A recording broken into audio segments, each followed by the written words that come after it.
Hello everyone, welcome back to Prime Classes. In the last class, we saw about refraction of light. We actually introduced the topic, the second part of the chapter, refraction of light. In this class, we're going to see laws of refraction and along with that, refractive index. Okay, these two topics will be the main topic of today's class. So laws of refraction of light, refractive index. अब refractive index भी दो तरीके का होता है, relative refractive index, absolute refractive index. दोनों ही हम लोग देखने वाले हैं. And at last, we are going to see optical density. Optical density क्या चीज होता है? ऑप्टिकल डेंसिटी जैसे हम लोग लास्ट क्लास पढ़ रहे थे, rare medium denser medium. Yes, about that. Laws of refraction of light. There are two laws of refraction of light, just like laws of reflection. Laws of reflection भी दो होते हैं, वैसे ही लॉज ऑफ रिफ्रैक्शन भी दो होते हैं. The first law, the incident ray, the refracted ray and the normal all lie in the same plane at the same point of incidence. So first of all, let's draw a figure for refraction of light. Suppose this is the interface, this is the incident light ray, this is the refracted light ray,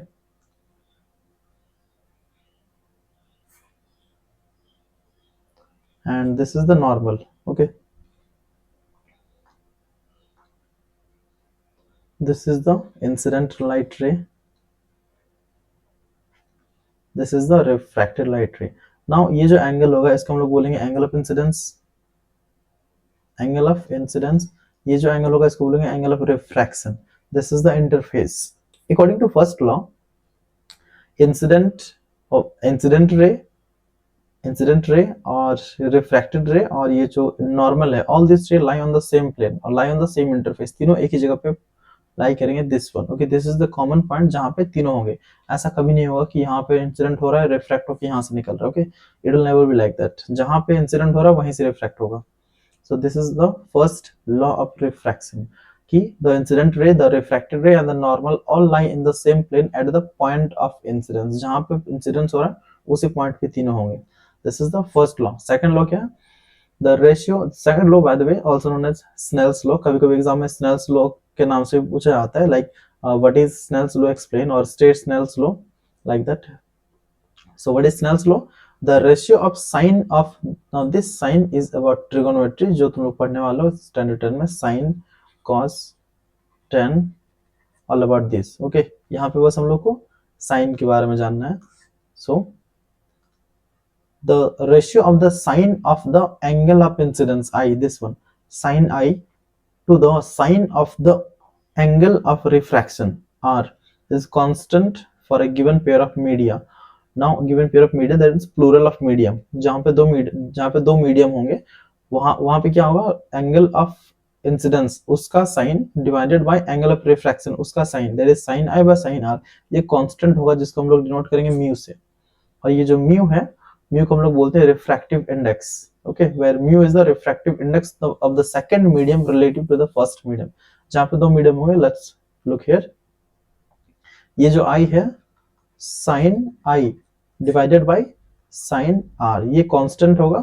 the sine I by sine R, ये constant sine R, this constant होगा and this constant will be equal to mu. और mu क्या है यहाँ पे, refractive index of medium 2, ये वाला medium का विद रिस्पेक्ट टू मीडियम 1, ये वाले मीडियम के रिस्पेक्ट में. Okay, so these are the two laws of refraction.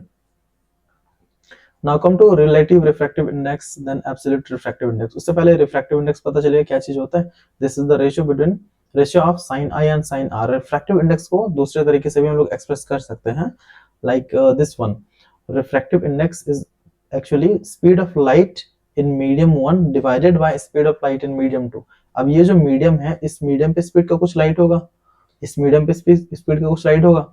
यहाँ पे जो स्पीड का लाइट है दैट डिवाइडेड बाय यहाँ पे जो स्पीड का लाइट है दैट, ये दोनों को जब डिवाइड करेंगे हम लोग, this divided by this, we will get mu. Okay, mu that will be relative refractive index. अब यहाँ पे रिलेटिव क्यों बोल रहे हैं, रिलेटिव बोल रहे हैं क्योंकि यहाँ पे दो मीडियम है और दोनों मीडियम कुछ भी हो सकता है. Okay, I can take any medium, like air से ग्लास में जा सकता है, ग्लास से वाटर में जा सकता है, एयर से वाटर में जा सकता है, कहीं से भी कहीं भी जा सकता है. यहाँ पे कुछ भी फिक्स्ड मीडियम नहीं है. सो यहाँ पे एक मीडियम का दूसरे मीडियम के रेस्पेक्ट में हम लोग रिफ्रैक्टिव इंडेक्स निकालते हैं. That's why we say it relative refractive index, and this is equal to the relative refractive index of medium 2 with respect to medium 1 is the ratio of the speed of light in medium 1 to the speed of light in medium 2. medium 1 में speed का जो light है divided by medium 2 में जो speed का light है v1 by v2, that is v1 by v2. ये क्या होगा mu. अब ये जो mu है क्योंकि ये relative refractive index है, किसका है medium 2 का, किसके रेस्पेक्ट में 1 के रेस्पेक्ट में. so this is how we write mu to 1. it means कि mu है 2 का है किसके रेस्पेक्ट में 1 के रेस्पेक्ट में. This is relative refractive index of medium 2 with respect to medium 1 given by v1 by v2, where v1 and v2 are the speeds of light in medium 1 and medium 2 respectively. Got it? Now इसी का एक special case होता है absolute refractive index. अब इसमें से अगर medium 1 को हम एयर ले लें या फिर वैक्यूम ले लें, यहाँ पे ये दिस इज द मीडियम 1 को अगर हम एयर ले लें या वैक्यूम ले लें तो क्या होगा speed of light in air. अब एयर ले लेते हैं और दूसरा जो मीडियम होगा, तब हम लोग ये जो रेशियो होगा द सेम थिंग, यही चीज है, बस इसको नाम अलग दे देते हैं. इसको हम लोग क्या बोलने वाले, फिर इसको बोलने वाले एब्सोल्यूट रिफ्रैक्टिव इंडेक्स और simply refractive index. Okay, if medium 1 is the vacuum और एयर, अगर मीडियम 1 को वैक्यूम या एयर ले लेते हैं, just special case of relative refractive index, तब हम लोग क्या करेंगे, then the refractive index of medium 2 is considered with respect to vacuum. This is called the absolute refractive index of the medium. So that's what absolute refractive index, इसको हम लोग directly refractive index भी बोलते हैं. If c is the speed of light in air and v is the speed of light in medium, then refractive index of the medium nm, it is denoted by nm, is given by nm speed of light in air divided by speed of light in the medium c by v. Okay, this is the absolute refractive index of a medium is simply called refractive index. इसको simply हम लोग refractive index भी बोलते हैं. Okay, now बहुत सारे medium का अलग अलग रिफ्रैक्टिव इंडेक्स होता है. लाइक एयर का रिफ्रैक्टिव इंडेक्स क्या होता है 1.003, क्योंकि एयर का जो रिफ्रैक्टिव इंडेक्स है that is very close to 1. और ऐसा होता है क्यों, क्योंकि एयर में जो स्पीड का लाइट का स्पीड है that is almost equal to speed of light in vacuum. हल्का सा डिफरेंस रहता है, इसीलिए रिफ्रैक्टिव इंडेक्स आता है. Otherwise the refractive index of air is considered as 1. Now refractive index of ice is 1.31. What does it mean कि vacuum पे जो स्पीड का लाइट है c डिवाइडेड बाय आइस में जो v आइस में जो स्पीड का लाइट है, इन दोनों को डिवाइड करेंगे तो मुझे मिलेगा 1.31. Okay, this is how to calculate refractive index. उसी तरीके से वाटर का होता है 1.33, अल्कोहल का होता है 1.36. इसमें एक चीज याद करने वाला एक चीज याद करना है, यहाँ पे डायमंड का मैक्सिमम होता है 2.42. और यहाँ पे कभी कभी कुछ स्पेसिफिक मटेरियल्स का पूछा जाता है, लाइक एयर का तो चलो वेरी कॉमन 1.003, ये याद होना चाहिए. वाटर का कभी कभी पूछा जाता है 1.33 इन न्यूमेरिकल्स. केरोसिन का कभी कभी आता है 1.44, and there is one more, yes, crown glass और सिंपली ग्लास का भी कभी कभी आता है 1.52 और just 1.5. Okay, so these are the important refractive index of some materials. Diamond का 2.42 बहुत ज्यादा होता है. इससे एक चीज पता चलता है कि डायमंड में स्पीड का लाइट मिनिमम होता है. ओके, स्पीड का लाइट जो है डायमंड में वो बहुत ही घट जाता है, जिसके चलते इसका जो रिफ्रैक्टिव इंडेक्स है 2.42 है, maximum out of all these materials.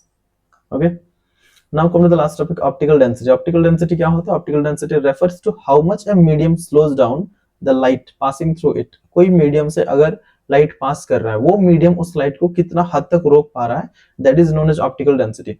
अगर ज्यादा रोक पाता है दैट मींस उसका हाई ऑप्टिकल डेंसिटी है, अगर नहीं रोक पाता है दैट मींस उसका लो ऑप्टिकल डेंसिटी है. अब ये जो ऑप्टिकल डेंसिटी है, इसको इन जनरल जो डेंसिटी होता है उससे कंफ्यूजन मत करना. जहां पे लोग मास बाय वॉल्यूम जो निकालते हैं केजी पर मीटर क्यूब, वो दूसरा डेंसिटी होता है. For example you may look here kerosene, yes, mass density rho and optical density. Water का होता है लगभग 1000 केजी पर मीटर क्यूब, एंड केरोसिन का होता है 800 टू 820 किलोग्राम पर मीटर क्यूब, है ना. अब this is in this case अगर मास डेंसिटी देखा जाए तो वाटर इज डेंसर, क्योंकि वाटर का डेंसिटी ज्यादा है. बट ऑप्टिकल डेंसिटी देखा जाए तो वाटर का होता है 1.33, केरोसिन का होता है 1.44. So kerosene is denser optically. So it is not mandatory कि जो इन जनरल मास डेंसिटी जिसका ज्यादा है उसी का ऑप्टिकल डेंसिटी ज्यादा होगा, ऐसा जरूरी नहीं है। मोस्ट ऑफ द केसेस में वो होता है बट ऐसा जरूरी नहीं है। कभी कभी ऐसा होता है कि मास डेंसिटी ज्यादा होने के बावजूद भी ऑप्टिकल डेंसिटी उसका कम होता है। Okay, there are some important notes to read. A more optically dense medium slows down light more. अब जिसका ऑप्टिकल डेंसिटी ज्यादा होगा वो लाइट को ज्यादा अच्छे से स्लो डाउन कर पाएगा। A less optically dense medium slows down light less. अब जिसका ऑप्टिकल डेंसिटी कम होगा वो लाइट को बहुत ही कम रोक पाएगा, कम उसको स्लो कर पाएगा। Optical density is not the same as mass density. वही जो हम लोग देखें, मास डेंसिटी अलग हो सकता है। मास डेंसिटी में किसी सब्सटेंस का ज्यादा डेंसिटी हो सकता है as compare to other substance, but उसी केस में अगर हम लोग ऑप्टिकल डेंसिटी देखें उसी का कम हो सकता है as compare to the other one. And the last one, a medium can have low mass density but still be optically dense. Yes, वही point है। Okay, so this is all about optical density. So that's it for today. Laws of refraction of light हम लोग ने देखा। There are two laws of refraction of light. एक क्या होता है कि इंसिडेंट रे, रिफ्रैक्टेड रे और नॉर्मल तीनों एक ही पॉइंट पे लाई करते हैं। दूसरा होगा sin I by sin R. This is mu. This is a constant known as mu, refractive index. और रिफ्रैक्टिव इंडेक्स में हम लोग देखिए रिलेटिव, जहाँ पे दो अलग अलग मीडियम होते हैं। एब्सोल्यूट भी वही चीज होता है बट उसमें से मीडियम वन को हम लोग एयर बना देते हैं या फिर वैक्यूम ले लेते हैं, तो उससे हम लोग को क्या मिलता है, absolute refractive index, which is generally known as refractive index. And at last optical density, कि कौन सा मीडियम लाइट को कितना हद तक रोक पाता है, कितना हद तक स्लो डाउन कर पाता है, that is considered as optical density. So that's it for today. In the next class we will see, we'll start spherical lens, most probably spherical lens. Okay, by the way there is one thing to notice here. ये जो formula है यहाँ पे, where is it? Yes, C by V, NM C by V related to this refractive index. ये यहाँ से बहुत सारे न्यूमेरिकल्स पूछे जाते हैं. So in some classes, in some other classes, in next classes, we will solve some of the numericals related to refractive index, क्योंकि यहाँ से कभी-कभी क्वेश्चन पूछे जाते हैं. Okay, so that's it. See you in the next class.